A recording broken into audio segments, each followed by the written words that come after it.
The arrow whistled past Cordelia's ear and buried itself deep in the oak beam behind her, vibrating with deadly precision. She didn't flinch. 3 years of frontier widowhood had burned such luxuries out of her. Instead, she slowly turned from her wash basin, water dripping from her calloused hands, to face the massive silhouette blocking her cabin doorway. The Comanche warrior stood nearly 7 feet tall, his copper skin gleaming in the late afternoon sun that filtered through the cottonwoods. War paint streaked his angular face in bold lines of white and ochre, and eagle feathers adorned his black braids that fell past his broad shoulders. But it was his eyes that held her, dark as midnight storms, yet strangely lacking the murderous intent she'd expected. "Kestrel who waits," he spoke in heavily accented English, his voice like distant thunder. "I am Takawin of the Panatika. I have watched you." Cordelia's hand instinctively moved toward the rifle leaning against the wall, but something in his posture, respectful, almost formal, stayed her movement. Her young son Jasper cowered behind her skirts, his small fingers clutching the faded fabric. "Watched me for what purpose?" she asked, surprised by the steadiness of her own voice. The giant stepped forward, and she noticed he carried no weapon except the bow slung across his back. His moccasins made no sound on the rough-hewn floorboards. "Your husband is 3 winters dead. You have no man to protect you, yet you survive. You tend the earth, raise your boy child, fight the wolves that come in the night. You are strong." "I get by," Cordelia replied carefully, studying this unexpected visitor. Stories of Comanche raids filled the nightmares of every settler woman, yet this one spoke of protection rather than destruction. Hcaw and nodded slowly. "The council speaks of war, of driving all white eyes from our hunting grounds. But I see you here. Woman dash who dash bends dash, but dash does dash not dash break, and I think of different paths." He paused, his gaze shifting to young Jasper. "My wife died birthing our son 2 seasons past. The child did not survive the fever that followed. I am alone, and my people say a chief without heir is like an eagle with broken wings." The implications of his words sent a chill down Cordelia's spine, but she forced herself to meet his steady gaze. "What are you saying?" "I am saying the winter comes hard, and the other tribes grow restless. Your nearest neighbors are 2 days' ride, and they speak of abandoning their claims. Soon you will be alone in this valley with only your boy and your stubborn heart." His eyes grew intense. "But I could change this. You want a home where you can live without fear, raise your son to manhood. I need a child to carry my blood forward, to stand before my people as proof that Takawin's line continues." Cordelia felt the world tilt beneath her feet. "You're proposing marriage? I am proposing survival," he said simply. "For both of us." The silence stretched between them like a bowstring drawn taut, broken only by the distant lowing of cattle and Jasper's frightened breathing. Cordelia's mind raced through possibilities, each one more impossible than the last. Marriage to a Comanche chief? The very idea would have sent her deceased husband Matthias into apoplectic rage. Yet as she looked at Takawin, she saw not the savage monster of fireside tales, but a man bearing his own burdens. Lines of grief etched the corners of his eyes, and something in his posture spoke of profound loneliness despite his obvious strength. "You speak of my survival," she said slowly, "but what of yours? Your people would accept a white woman as your wife?" A bitter smile crossed his weathered features. "They would accept what their war chief decides. But you speak truly, there would be those who question, who whisper. The old women especially would watch for signs of weakness, of betrayal." He moved closer, and she caught the scent of sage and leather that clung to him. "But I have walked the spirit trail and seen visions. The old ways are ending, Kestrel who waits. The great herds grow smaller each season, and more of your people come like locusts in summer. Those who adapt will survive. Those who do not ... He didn't need to finish. Cordelia had heard the stories from other settlements, entire tribes vanishing. Like morning mist, driven onto reservations or scattered to the winds. And if I refuse, she asked, then I leave you to face the winter alone. Come spring, perhaps the wolves will have been kinder than the raiding parties. He knelt suddenly, bringing his face level with hers. I do not speak of conquest, woman. I speak of alliance. Your knowledge of the white man's ways, your skill with growing things, your son who could learn both worlds, these have value. And my protection, my warriors, my knowledge of this land, these could keep you alive when others perish. Jasper tugged at her skirt. Mama, he whispered, is he going to hurt us? Takawin's expression softened as he looked at the boy. Little Wolf, he said gently, I knew your father. He traded fairly, spoke truthfully. You have his eyes. To Cordelia's amazement, he reached into a leather pouch and withdrew a carved wooden horse, its surface polished smooth. Matthias gave this to my nephew before the fever took him. I have carried it since, waiting for the right moment to return it to his blood. Cordelia recognized the toy immediately. Matthias had carved it during their first winter, when cabin fever and isolation had driven him to whittle endless figures. Tears threatened, but she pushed them back. Emotion was a luxury she couldn't afford. You knew my husband? We traded many times. He was unusual among your people. He listened more than he spoke, treated my warriors as men rather than beasts. When he died, several of our young braves wished to raid this place, take what they thought was owed. I forbade it. Takawin stood again. I have protected you from a distance for 3 seasons, kestrel who waits. Now I offer to protect you more closely. The weight of decision pressed down on her shoulders like a physical burden. Accept, and she would be trading one form of uncertainty for another, stepping into a world she barely understood. Refuse and face the approaching winter with nothing but her own determination and dwindling supplies. I need time to think, she said finally. HCAW and nodded. The moon grows full in 7 nights. I will return then for your answer.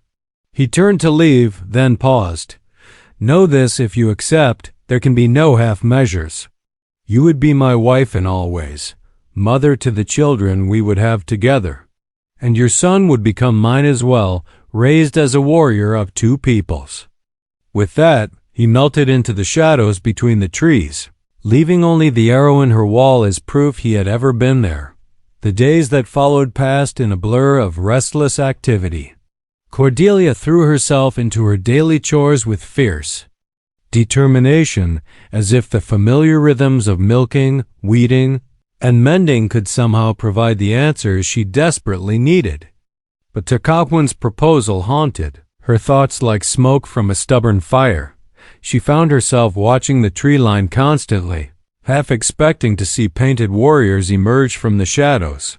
Instead, she began to notice subtle signs of protection tracks that circled her property in wide loops, disturbed grass where someone had lain watching, once even a freshly killed deer left hanging from her fence post with no explanation. Mama, Jasper said on the 4th morning, tugging at her sleeve as she hung laundry. There's an Indian boy by the stream. Cordelia's hands stilled on the wet fabric. What? He's just sitting there, watching the water. He's got a hurt leg. Against her better judgment, Cordelia followed her son through the cottonwoods to the creek that bordered their property. Sure enough, a Comanche boy of perhaps 12 sat on the bank, his left leg extended awkwardly before him. He looked up at their approach with startling green eyes, clearly of mixed blood. You are the woman Takawin speaks of, he said in careful English. I am no Kohi. My horse stumbled in the prairie dog town and my ankle. He gestured helplessly. Cordelia studied the boy, noting the obvious pain he was trying to hide. Can you walk? Not well, he admitted with obvious reluctance.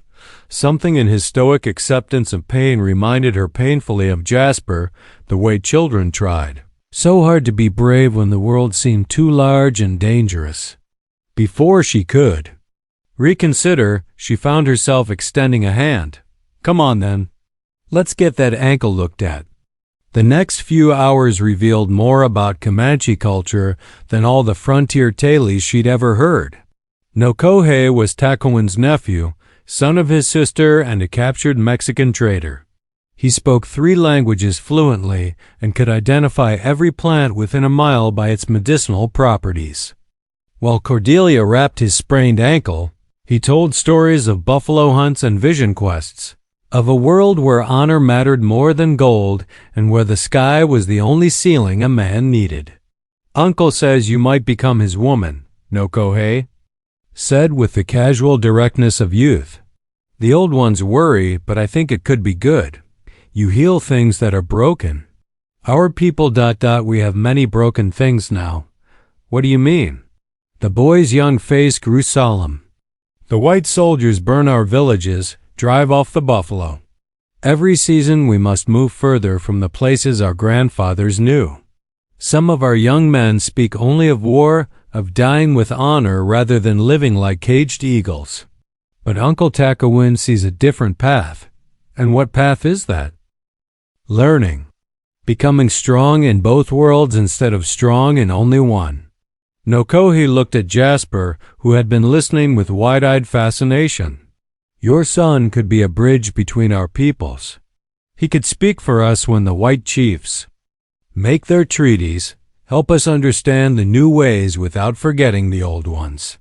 That evening, after Nokohe had been retrieved by 2 silent warriors who appeared like ghosts from the gathering darkness, Cordelia sat on her porch and tried to imagine the life Takawin offered.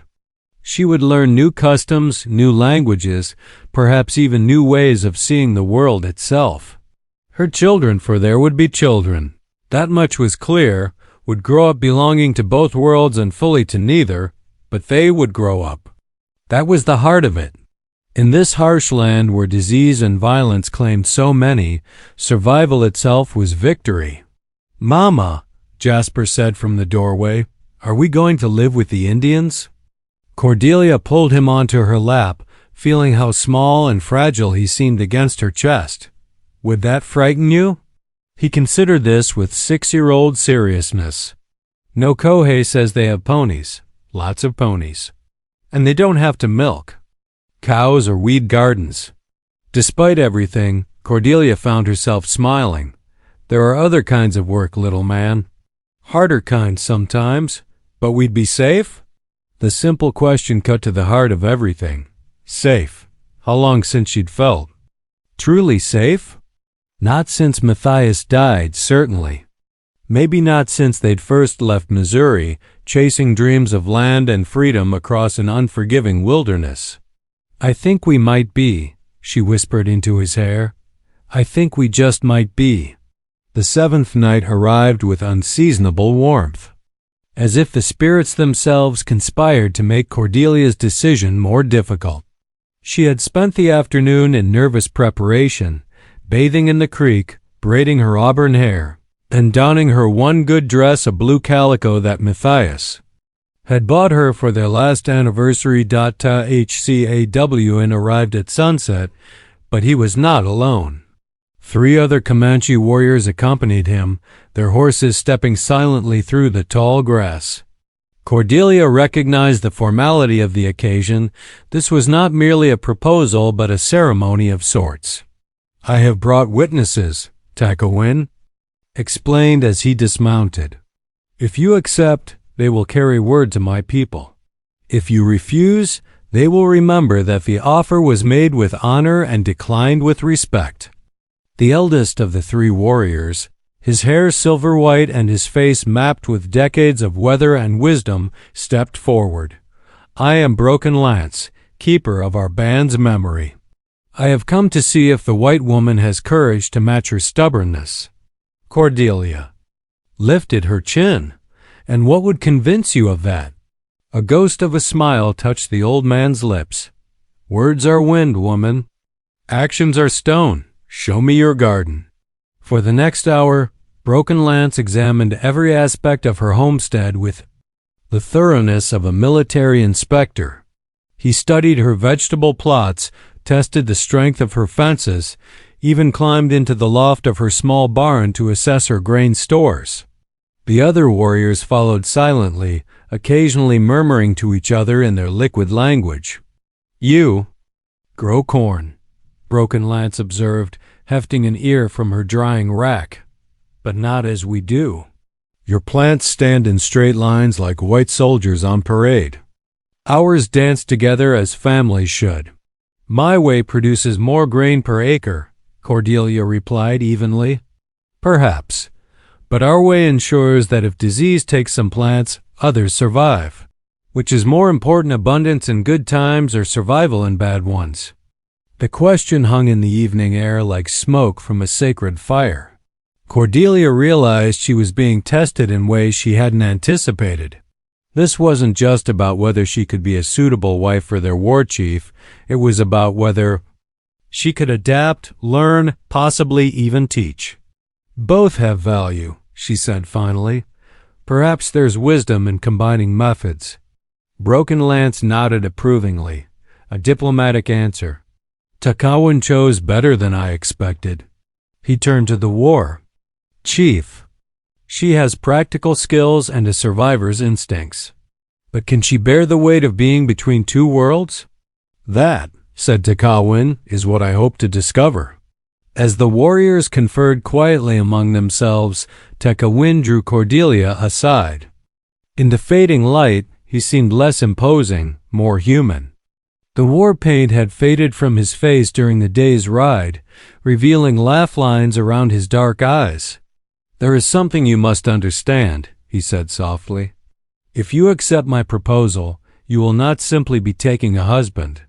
You will be taking a people. Their joys will be your joys, their sorrows your sorrows. Their enemies will become your enemies. And their children will become my children? Those who have lost parents, yes, it is our way. The band cares for all young ones, but the chief's wife, she becomes the mother of the tribe in truth as well as ceremony. Cordelia thought of Nokohe, of the other children she might shelter and guide. The prospect was daunting but not unwelcome. She had always wanted a large family. Fate had simply chosen an unexpected way to provide one. There's something else, Takawin continued. My first wife. Her name was Ayana, which means eternal blossom. She was beloved by our people, and her death brought great sorrow. Some will expect you to be like her. Others will resent you for not being her. You must find your own place among us. I understand. And she did. She had seen how frontier communities could turn against an outsider, how quickly acceptance could sour into suspicion. Broken Lance approached them again, his weathered face grave. We have spoken. The consensus is this: you have strength and intelligence, but you are still Kotsinko untested. If you would be wife to our war chief, you must prove yourself worthy not just to him, but to our people. What kind of proof? Come with us now tonight. Leave your old life behind and live among us for one full turning of the moon. Learn our ways, share our hardships. Show us that you can be Comanche in your heart even if your skin remains pale. The old man's eyes gleamed in the gathering darkness. If, after that time, you still wish to wed Takawin, and if our people accept you, then the marriage will be blessed by the spirits and honored by the tribe. Cordelia felt the ground shift beneath her feet. She had expected a simple yes or no answer, not a trial by immersion. But as she looked at Takawin's face, she saw the wisdom in the test. How could she commit to a life she didn't understand? And my son would come with you, of course. He too must learn if he is to be raised as one of us. The decision crystallized in her mind with startling clarity. She had been living between worlds since Matthias died, no longer the protected wife she had been, not yet whatever she was meant to become. Perhaps it was time to stop hovering on the threshold and step boldly into whatever lay beyond. "I'll come," she said simply. The Comanche camp sprawled across a hidden valley like a collection of golden teardrops, each teepee glowing softly in the light of scattered fires. Cordelia had expected something more primitive, but the sophisticated organization impressed her. Designated areas for different activities, horse herds managed with military precision, even what appeared to be a primitive but effective sanitation system. "Your lodge," Takawin said, gesturing toward a medium-sized teepee painted with symbols she didn't recognize. "Until the moon trial is complete, you will live as a widow seeking a new place among the people. I cannot show you favor, and the other. Women will judge you by their own standards." Jasper pressed closer to her side, overwhelmed by the strangeness of it all. Children ran between the lodges, their laughter mixing with the whinny of horses and the low murmur of evening conversations. Some stared openly at the pale strangers. Others seemed to accept their presence with casual indifference. An elderly woman emerged from the painted teepee, her gray braids adorned with shells and her weathered face set in stern lines. "I am Nashoba," she announced in heavily accented English. "Broken Lance has charged me with teaching you our ways. I warn you now, I do not coddle white women who think they understand hardship." The first week nearly broke Cordelia's resolve. Nashoba drove her mercilessly, teaching her to tan hides with brain-tanning methods that left her hands cracked and aching, to prepare traditional foods that seemed to require a dozen ingredients and precise timing, to identify plants by touch. In complete darkness, the other women watched these lessons with expressions ranging from amusement to outright hostility. "She moves like a sick buffalo," muttered one young wife loud enough for Cordelia to hear. "Her stitching would shame a blind grandmother," added another, but Cordelia had not survived 3 years of frontier widowhood by surrendering to criticism. She absorbed the insults, learned from her mistakes, and gradually began to understand the intricate social structure of the band. Every person had a role, every role had honor, and waste, whether of food, materials, or human potential, was considered a form of spiritual sickness. Jasper adapted more quickly, his young mind soaking up the new language and customs like parched earth drinking rain. Within days he was racing ponies with boys his own age, learning to track game, and chattering in a mixture of English and Comanche that made the adults smile despite themselves. "Your son learns well," Nashuba admitted grudgingly after the first week. "He does not cry when he falls, does not complain when the work is hard. This is good." The real test came during Cordelia's second week, when a rival band appeared on the horizon flying war banners. The camp exploded into controlled chaos as warriors painted themselves for battle and women prepared to either flee or defend the non-combatants. "Taiawa," Takawin explained tersely as he checked his weapons. "Old enemies. They claim we have taken horses that belong to them." "Have you?" His smile was sharp as obsidian. "Of course. Just as they have taken ours, it is the way of things. But today they come for a reckoning." Cordelia found herself thrust into a role she hadn't anticipated, helping to organize the camp's defenses while the warriors rode out to meet the threat. Working alongside women who had barely tolerated her presence, she helped secure the horse herds, prepared emergency packs in case of retreat, and assisted the medicine woman in readying supplies for treating wounds. "You do not panic," observed Ayana's sister Mapia, who had been among Cordelia's harshest critics. "Panic serves no purpose," Cordelia replied, continuing to roll bandages. "Fear is useful, it keeps you alert. Panic just gets you killed." The skirmish lasted only a few hours, ending when the Kiowa leader was unhorsed in single combat by Takawin himself. But in those hours, Cordelia had seen something that changed her understanding of Comanche society entirely.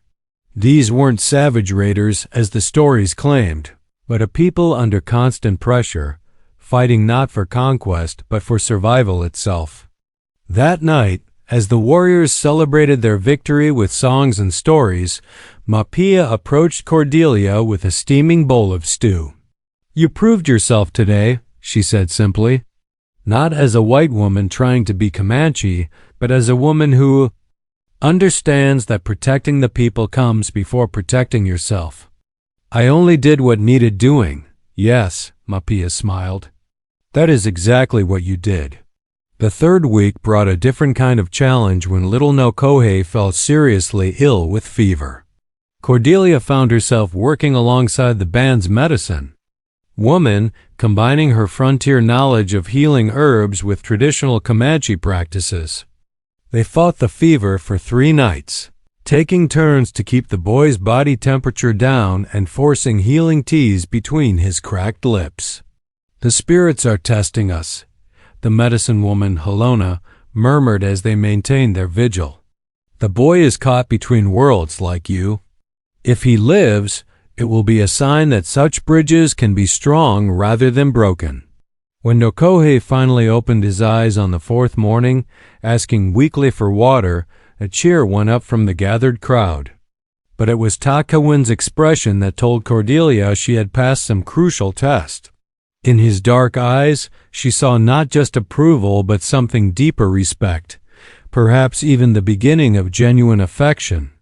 "The moon grows full tomorrow night," he said quietly as they stood outside the medicine lodge. "Are you ready to give your final answer?" Cordelia looked around the camp that had become surprisingly familiar. Children who had once stared at her with suspicion now brought her flowers and interesting stones. Women who had criticized her efforts now sought her advice on practical matters. Even the warriors nodded respectfully when she passed. "I think," she said slowly, "I already have." The wedding ceremony bore little resemblance to the church service Cordelia had shared with Matthias. Instead of a somber chapel, the entire camp gathered in a natural amphitheater formed by red stone cliffs. Instead of a preacher, Broken Lance served as officiant, his voice carrying ancient words across the assembled crowd like smoke from sacred fires. Cordelia wore traditional Comanche wedding attire that the women had spent days preparing, an intricately beaded dress of soft deer skin, her hair braided with eagle feathers and shells, moccasins decorated with porcupine quills dyed in brilliant colors. She felt simultaneously foreign and strangely at home in the ceremonial garments. "Before the spirits and before the people," Broken Lance intoned, "we gathered to witness the joining of 2 hearts, 2 histories, 2 ways of seeing the world. Takawin, son of Running Bear, war chief of the Panatika, and Cordelia, called Kestrel Who Waits, widow of the white man's world, mother of the boy-child Jasper." The ceremony proceeded in layers of symbolism that gradually made sense to Cordelia. She and Takawin shared sacred foods representing the bounty they would create together. They exchanged gifts. She gave him a shirt she had sewn using traditional methods learned from Nashoba, decorated with symbols representing her willingness to protect and provide for his people. He presented her with a magnificent painted horse, trained specifically for her use, its meaning clear. She would have the mobility to escape danger or pursue opportunities as needed. "Now comes the most sacred part," Broken Lance announced. "The blending of spirits." A large pottery bowl was brought forward, filled with water from the sacred spring. Cordelia and Takawin each added a handful of earth from their respective homelands, she from the soil of her cabin's garden, he from the burial grounds of his ancestors. The mixture symbolized the merging of their separate histories into a shared future. As they drank from the bowl together, Cordelia felt a profound shift in her understanding of commitment. This wasn't just a legal arrangement or even a romantic union, it was a spiritual and practical alliance that would reshape both their lives completely. The celebration that followed lasted 3 days. There was feasting, dancing, horse racing, and storytelling contests that lasted until dawn. But for Cordelia, the most meaningful moments came in quiet conversations with individual tribe members who approached to welcome her officially into the band. "You have strong medicine," Alona, the medicine woman, told her on the second evening. "Not just the white man's knowledge of healing, but something deeper. You see patterns, understand how different things can work together instead of fighting." "My grandmother always said I had a gift for making peace between quarreling roosters," Cordelia replied with a smile. "The spirits give us the gifts we need for the work they have planned," Alona said seriously. "I think your work has only just begun." On the third night, as the celebration finally wound down, Takawin led Cordelia to their marriage lodge, a new teepee erected specifically for them, painted with symbols representing their union. The structure was larger than most, designed to accommodate not just the two of them, but also Jasper and any other children who might join their family. Inside, buffalo robes and soft furs created a warm, intimate space lit by a small fire in the central hearth. Cordelia felt a moment of nervousness. Her relationship with Matthias had been comfortable and familiar, built on shared background and common goals. This was something entirely different, a leap into unknown territory with a man she was still learning to understand. "Are you afraid?" Takawin asked gently, seeming to sense her uncertainty. "A little," she admitted. "Everything is so different from what I expected my life to become." He moved closer, his calloused hands gentle as they touched her face. "I too am entering unknown country. My first marriage was arranged by the families, built on traditions stretching back generations. This," he gestured around the lodge, encompassing everything their union represented. "This is something new. We must create our own traditions." Their coming together was tender and careful, each learning the other's rhythms and responses. But it was also charged with the weight of everything they represented, two peoples finding common ground, two lonely hearts discovering unexpected connection, two practical souls choosing partnership over solitude. Later, as they lay entwined beneath the buffalo robes, listening to the night sounds of the camp around them, Cordelia reflected on the journey that had brought her to this moment. 6 months ago, she had been a struggling widow, counting each day's survival as a small victory. Now she was wife to a war chief, mother to a growing family, and bridge between two worlds that desperately needed to understand each other. "What are you thinking?" Takawin murmured against her hair.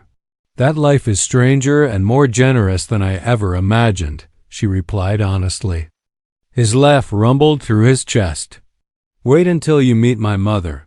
Then you will truly understand the meaning of strange." Despite everything, the uncertainty of their future, the challenges they would face, the criticism they would endure from both their peoples, Cordelia found herself laughing too.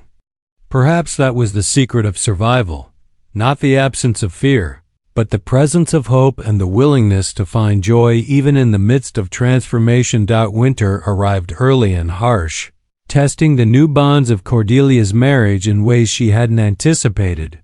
Food became scarce as the buffalo herds moved farther south and hunting parties returned empty-handed more often than not. The easy acceptance she had won during her trial month began to fray under the pressure of genuine hardship. The white woman brought bad medicine, she overheard one of the warriors mutter as he passed her lodge. "Since Takawin took her as wife, the spirits have turned their faces from us." Such whispers might have remained harmless gossip, but they gained dangerous momentum when a hunting party led by Takawin's cousin, Mahigan, encountered a cavalry patrol and barely escaped with their lives. 3 young warriors were wounded, and the soldiers had been uncomfortably close to discovering the camp's location. They knew where to look, Mahigan declared at the emergency council meeting. "Someone gave them information about our movements." The accusation hung in the air, like smoke from a wet fire. Cordelia felt every eye in the circle turn toward her, suspicion and distrust replacing the careful acceptance she had worked so hard to earn. "You speak without proof," Takuin said quietly, but his voice carried the dangerous edge that made even seasoned warriors step carefully. "What proof do I need?" Mohegan shot back. "The white woman has been among us for barely one season, and already our enemies know our secrets. Her loyalties remain with her own people." "My loyalties," Cordelia said, rising to her feet despite Neshoba's restraining hand on her arm, "are to my family, my husband, my son, and the people who have accepted me as one of their own." "Pretty words," Mohegan sneered. "But words are wind. Where were you 3 days ago when the hunting party left camp?" The question struck Cordelia like a physical blow. 3 days ago, she had indeed been away from camp gathering winter herbs with Halona near the old trading post where she had once lived. Anyone watching could have seen them, could have noted their presence and made assumptions about their purpose. "I was collecting medicine plants with the healer," she said steadily. "Halona will confirm this." "Halona is old and sees only what she wishes to see," Mohegan replied. "Perhaps the white woman told her one thing while doing another." The council erupted in angry voices, some defending Cordelia, others voicing doubts that had been festering beneath the surface. Through it all, Takuin remained silent, his face impassive as carved stone. But Cordelia could see the conflict in his dark eyes, the struggle between his growing love for her and his absolute responsibility to his people's safety. "Enough," Broken Lance finally called, his aged voice cutting through the chaos.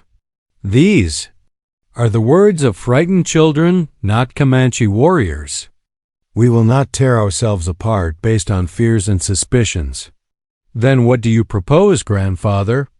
Mohegan asked with barely concealed contempt. The old man's eyes glittered in the firelight. "A test. Let Kestrel who waits prove her loyalty. Beyond any doubt." The test Broken Lance proposed was both simple and terrifying. Cordelia would lead a small party to her old homestead, now reportedly occupied by a cavalry detail, and gather intelligence about their numbers and intentions. If she was truly loyal to the band, she would risk everything to help them. If she was a spy, she would either refuse the mission or use it as an opportunity to betray them to the soldiers. "It's a trap," Jasper whispered to her that night as they prepared for sleep. At 7 years old, he had learned to read the political currents of the camp with unsettling accuracy. No matter what you do, someone will say you're a traitor. "Perhaps," Cordelia agreed, braiding his hair in the Comanche style he preferred. "But sometimes the only way through a trap is to spring it deliberately and be ready for what follows." She left camp before dawn, accompanied only by Nokohe and a taciturn warrior named Kia, who had volunteered for the mission despite his obvious doubts about her trustworthiness. The ride to her former home took most of the day, during which none of them spoke more than necessary. The sight of her old cabin surrounded by army tents and picketed horses hit her harder than she had expected. Memories flooded back. Matthias chopping wood in the dooryard, her carefully tended garden now trampled into mud. The oak tree where Takuin's arrow had announced his presence in her life. It felt like visiting a grave. 12 soldiers, Kia observed quietly as they watched from the tree line, plus an officer, light patrol, probably scouting for winter camps. Cordelia studied the scene more carefully.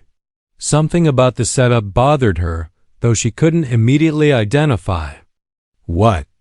The soldiers seemed relaxed, almost casual, but their horses were kept saddled and their weapons were close at hand.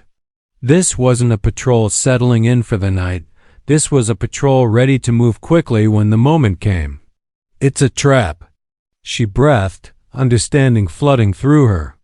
"They're not scouting, they're waiting. Someone told them we might come here." The revelation changed everything. If she was right, then the real traitor was still back at camp, probably watching to see if she would return with warnings or with soldiers. But if she was wrong, her paranoia would only fuel the suspicions already poisoning the band's unity. We need to get closer, she decided. I need to hear what they're saying. What followed was the most terrifying hour of Cordelia's life. Using skills she had learned during her trial month, she crept through the underbrush until she was close enough to hear the soldiers' conversation around their evening fire. Should be here by midnight, the lieutenant was saying. Henderson's contact promised to deliver them right into our hands. And you trust this Indian informant? Asked a grizzled sergeant. Trust him? Hell no. But his information about the other camps has been solid. 3 raids in 2 months, and we've barely lost a man. Command is pleased with our progress. Cordelia's blood ran cold. Henderson, she knew that name. He was a traitor who had occasionally done business with Matthias, a man with shifty eyes and a reputation for selling information to whoever paid best. If he had infiltrated the camp or corrupted someone within it, the entire band was in mortal danger. She began to inch backward, but froze when she heard her own name. What about this white woman the chief supposedly married? The lieutenant continued. Could she be our way in? Doubt it, the sergeant replied. Henderson says she's gone native completely. Dresses like them, talks like them, even fights like them when pressed. No, our source is someone with real access to their war councils. The pieces clicked into place with sickening clarity. The informant wasn't Henderson. Henderson was just the middleman. Someone in the band itself, someone with access to sensitive information, was selling out their own people. And that someone had probably suggested this very mission, knowing it would put Cordelia in an impossible position. She made it back to Nokohe and Kia without being detected, her mind racing with implications. If she reported what she had heard, would they believe her? Or would they assume she was trying to deflect suspicion from herself? What did you learn? Kia asked tersely. They're expecting us, she said simply. Someone in our own band has been feeding them information. The warrior's face hardened. You expect us to believe. I expect you to use your eyes, Cordelia interrupted. Look at their setup. Horses saddled, weapons ready, sentries posted. But relaxed. They're not preparing for random attack. They're waiting for a specific signal. Nokohe, who had been studying the camp through the gathering darkness, nodded slowly. She speaks truly, Uncle. The smells of trap. The ride back to camp was a nightmare of tension and uncertainty. Every shadow could hide an ambush. Every sound might herald the thunder of cavalry hooves. But they reached the band's hidden valley without incident, only to find the camp in chaos. 3 more warriors had been wounded in a skirmish that afternoon, and one of the children was missing. Little Ayana, Mapia's 5-year-old daughter, who had wandered off during berry picking and hadn't been seen since sunset. The soldiers are getting bolder, Takawan told Cordelia grimly as search parties prepared to scour the surrounding countryside, almost as if they know our exact numbers and capabilities.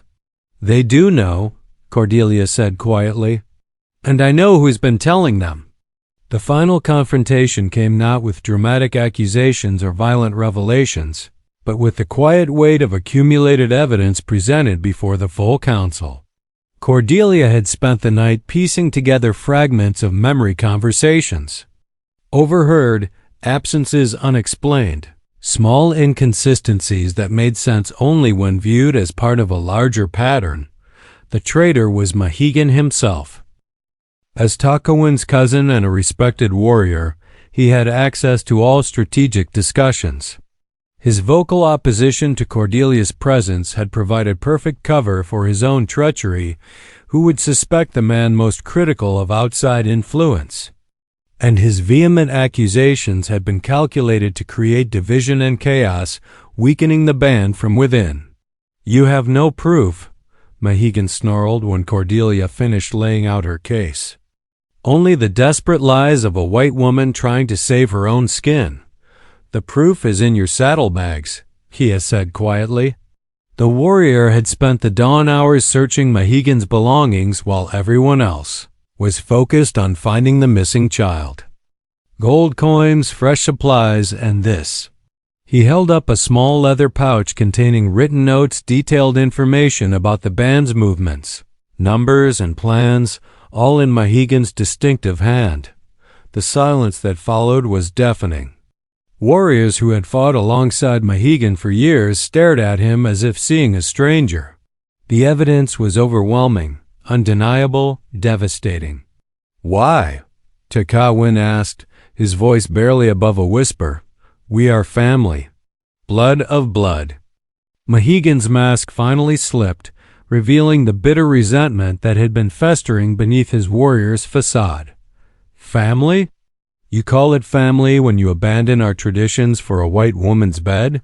When you speak of accommodation instead of warfare? Our ancestors weep to see what you have become."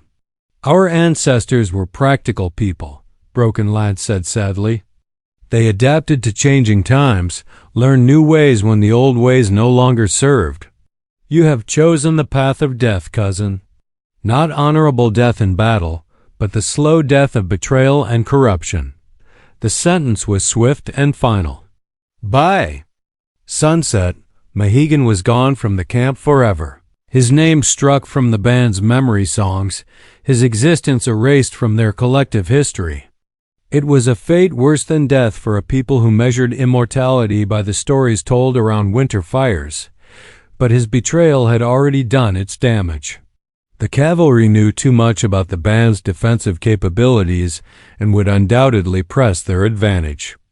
The safe valley that had sheltered them for generations was compromised, and winter was closing in with brutal finality. "We must move," Takawin announced at the emergency council. "Tonight, before they can organize a coordinated attack."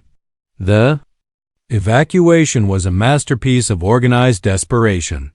In 4 hours, an entire community packed their lives into travois and prepared to disappear into the winter landscape. Cordelia found herself coordinating the medical supplies and helping to organize care for the wounded warriors who could barely sit their horses. "Where will we go?" young Nokohe asked as they loaded the last of the essential supplies. Thcawn looked at Cordelia, something unreadable in his dark eyes. "I know a place," he said quietly. "A valley 2 days' ride north, sheltered and hidden. There's a cabin there, abandoned but sound. And a woman who once proved that survival sometimes requires building bridges instead of burning them." The circle was closing, Cordelia realized. They were going to her old homestead, to the place where this entire journey had begun with an arrow and an oak beam and a giant warrior's proposal of mutual survival. The journey was harsh, made more difficult by the need to cover their tracks and avoid patrol routes. Several of the older members of the band struggled with the cold and the pace, but Comanche discipline held. No one complained, no one fell behind, no one gave up. When they finally reached the hidden valley, Cordelia felt a complex mix of emotions. The cabin looked smaller than she remembered, weathered by 3 seasons of abandonment. But it was still sound, still capable of providing shelter. And the valley itself offered everything the band needed: fresh water, defensible positions, and enough game to see them through the winter. "It's not much," she said apologetically as Takawin surveyed their new home. "It's enough," he replied. Simply, and it's ours. The next few weeks blurred together in a frenzy of preparation for the harsh months ahead. The cabin became the center of a new kind of community, part Comanche camp, part frontier settlement.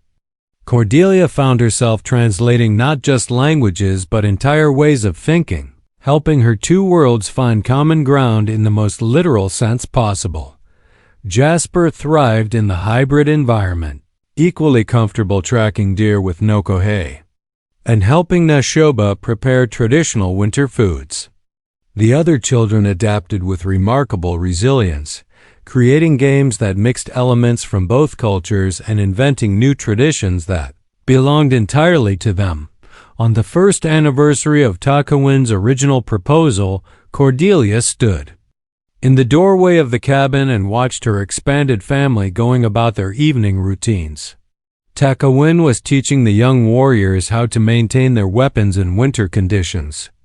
Nashoba was showing the mothers how to preserve meat using techniques that combined Comanche and frontier methods. The children played around the fire, their laughter carrying across the valley like music. "Are you happy?" Takawin asked, coming up behind her and wrapping his arms around her expanding waist. Their first child together was due with the spring thaw, and she felt the baby's movements as if in response to its father's voice. "Happy seems too small a word," she replied, leaning back against his solid warmth. "Content, maybe. Purposeful. Complete. And still stubborn as a winter wind," he added with gentle humor. "Some things don't change," she agreed. "Thank the spirits for that." As the stars emerged in the clear winter sky, Cordelia reflected on the journey that had brought them to this moment. She had wanted a home and security for her son. Takawin had needed an heir and a bridge to the changing world. Neither of them had anticipated finding love, community, and a new way of living that honored both their histories while creating something entirely unique. The future remained uncertain. It always would in this harsh, beautiful land. But they would face it together, two peoples united by choice rather than chance, building tomorrow on the foundation of mutual respect and shared hope. In the growing darkness, the sound of children's laughter mixed with the ancient songs of the elders, creating a harmony that spoke of survival, adaptation, and the endless human capacity to find light even in the deepest winter. It was, Cordelia thought, the most beautiful sound she had ever heard. The story of the giant Comanche, who proposed to the settler widow, had become something far richer and more complex than either of them had imagined. A tale of two hearts finding each other across the divide of cultures, and two peoples learning that sometimes the strongest bonds are forged not in similarity, but in the courage to embrace difference and make it into strength.